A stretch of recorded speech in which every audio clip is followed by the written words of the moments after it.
오늘 우리에게 주신 하나님의 말씀은 누가복음 7장 2절에서 10절 말씀입니다.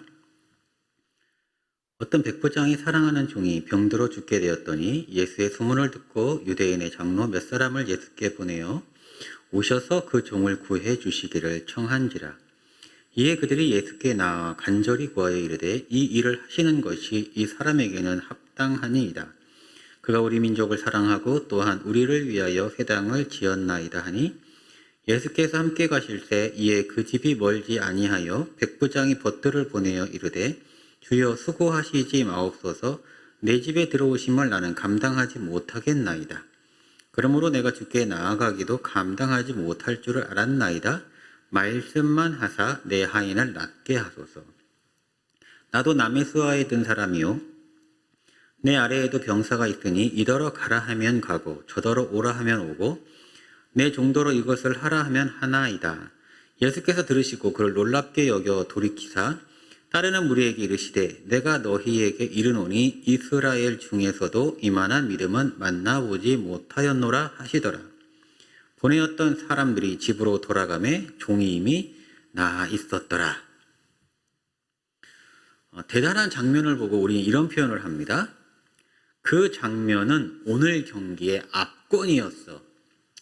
압권이라는 표현을 쓰는데 이 압권을 우리가 보통 언제 쓰냐면 최고 중에 최고를 가리킬 때 압권 이런 표현을 씁니다. 압권의 유래를 살펴보니까 책을 누른다 이런 뜻입니다.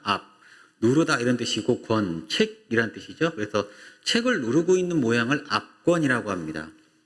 과거에 수없이 많은 선비들이 시험을 보고 답안지를 제출합니다. 그러면 감독관들이 그 답안지를 살펴보고 가장 우수한 답안지를 가장 위에 올려놓습니다. 그래서 볼 때에 그 답안지가 처음에 맨 위에 있는 답안지가 그 아래에 있는 답안지를 누르고 있는 모양이 되죠. 그래서 압권입니다. 그리고 그 답안지가 임금님이 보시고 이 사람을 뛰어남을 인정하면 그 답안지의 주인공은 장원급제를 하는 제도가 있었습니다. 여러분의 신앙이 압권 되시기 원합니다.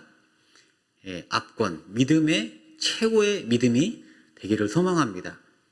오늘 본문에는 예수님이 이스라엘 사람 중에 이만한 믿음을 보지 못했다 이런 표현을 쓰십니다. 믿음이 무엇입니까? 압권이란 말이죠. 오늘 말씀에는 백부장이 나옵니다.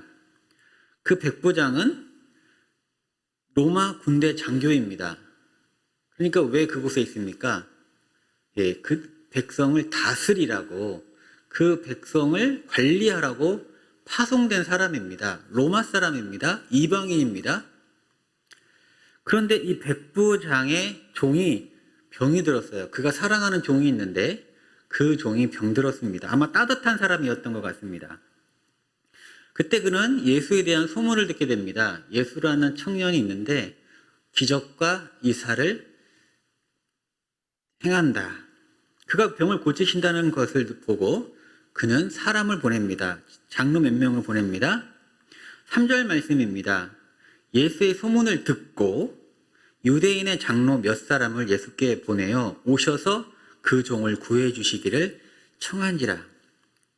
백부장은 유대인을 다스리는 로마 사람이었지만 장로들의 평가는 다릅니다.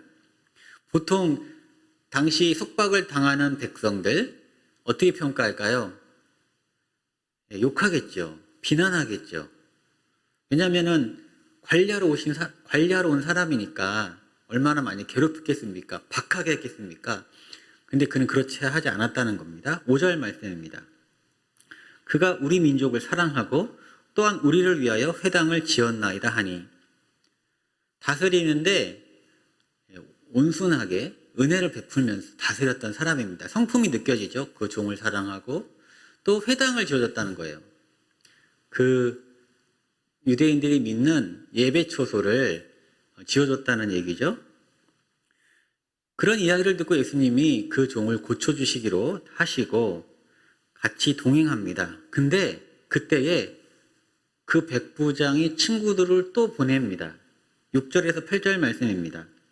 예수께서 함께 가실 때 이에 그 집이 멀지 아니하며 백부장이 벗들을 보내 이르되 주여 수고하시지 마옵소서 내 집에 들어오심을 나는 감당하지 못하겠나이다.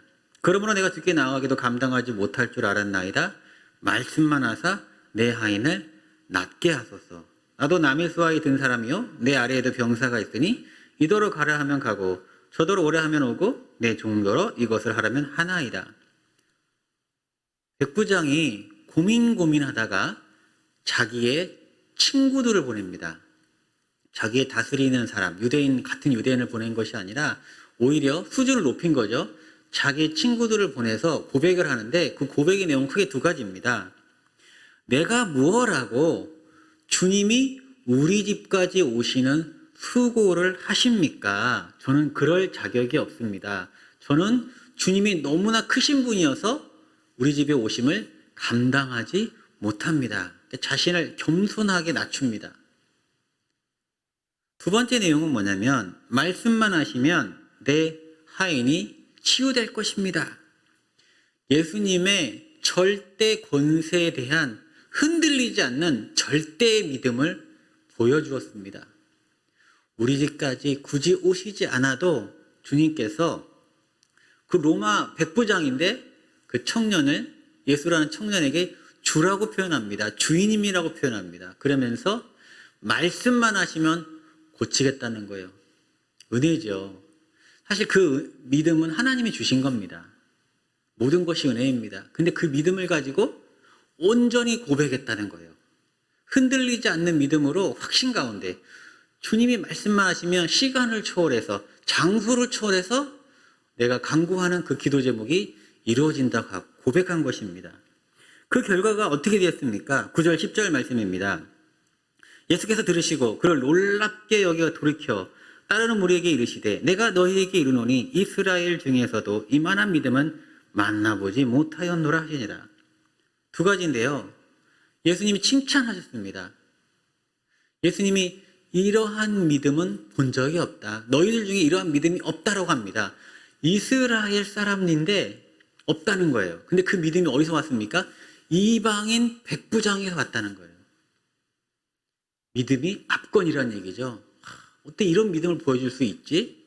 압권이라는 겁니다. 두 번째입니다. 보내었던 사람들이 집으로 돌아가 보매 종이 이미 나아 있었더라. 하인이 치유되었습니다. 이미 치유되었습니다. 그 백부장의 믿음대로 치유가 온전히 되었습니다. 온전한 믿음, 온전한 응답입니다. 한마음 성도들의 믿음이 압권이기를 소망합니다. 한마음교회 성도들은 믿음이 달라. 그 사람들은 정말 믿는 것이 달라. 온전히 믿어. 사람들이 겸손해. 사람들이 온화해. 예수님께 칭찬받는 믿음의 성도 되시기 바랍니다. 또한 모든 것이 은혜이기에 겸손히 생활하시고 주님 내 모든 것, 내 믿음도, 내 행하는 것, 모든 것이 주님의 은혜입니다. 겸손히 생활하시고 또한 예수님을 온전히 신뢰하며 기도하시기 바랍니다. 여러분 기도할 때에 불평하면서 기도하지 마시고 의심하면서 기도하지 마시고 감사함으로 믿음 가운데 확신 가운데 기도하시기 바랍니다. 그것이 바로 압권 믿음입니다. 이 새벽 칭찬받는 믿음으로 기도하실 때에 우리의 삶의 모든 문제들을 하나님이 반드시 응답해 주실 것입니다. 기도하겠습니다. 하나님 오늘도 우리에게 귀한 말씀 주셔서 감사합니다. 우리의 믿음이 압권되게 하여 주옵소서. 믿되 거저 믿고 그냥 믿고 대충 믿는 것이 아니라 온전히 믿게 하여 주옵소서. 내 모든 것은 주님의 은혜라 고백하면서 겸손히 믿게 하여 주옵소서. 의심하지 않고 온전히 믿으면서 기도하게 하여 주옵소서. 그러한 믿음으로 행할 때, 기도할 때에 주님의 놀라운 권세가 우리의 삶에 은혜가 되게 하여 주옵소서. 자유를 허락하여 주옵소서. 이 모든 말씀 우리 주 예수님의 이름으로 기도드렸사옵나이다. 아멘.